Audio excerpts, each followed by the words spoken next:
of government balance sheet.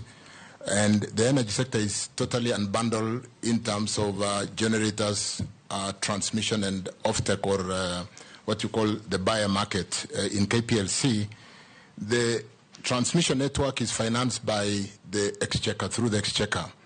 And with the inadequate financing of the transmission network, most of the challenges that we saw in the blackout was transmission in nature.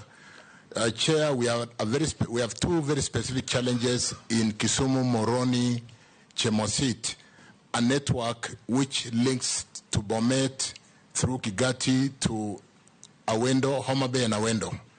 And that transmission network gets overloaded.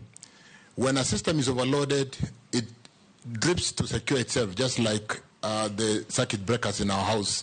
When it sends a fault, it will drip.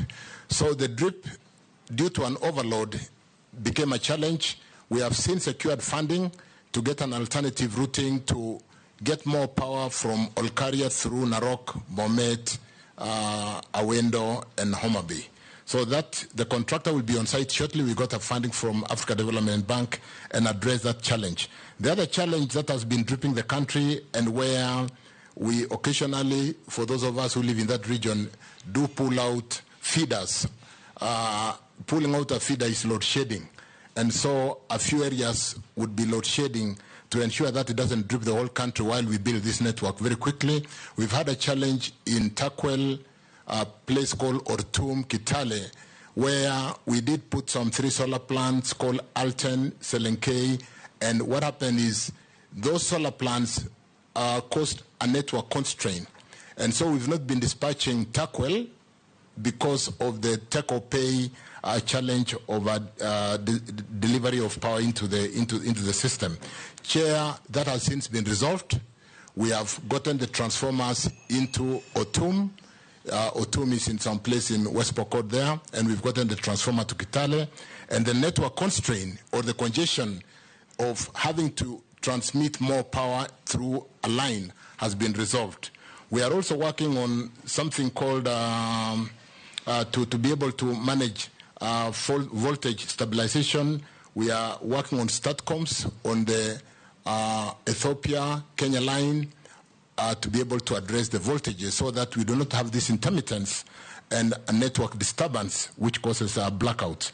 And so those are being addressed. Unfortunately, they belong to Ketraco, where they are addressed through the balance sheet, but that is being addressed, Chair. With regard to... Point of order, Chairman. Yes, Mary.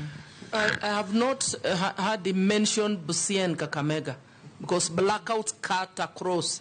Actually, you cannot even put a business in Busia, because you persistent blackout. So mention something about Busia and Kakamega and Bungoma.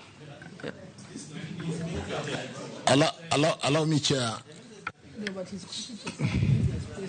Yes, Chirchir.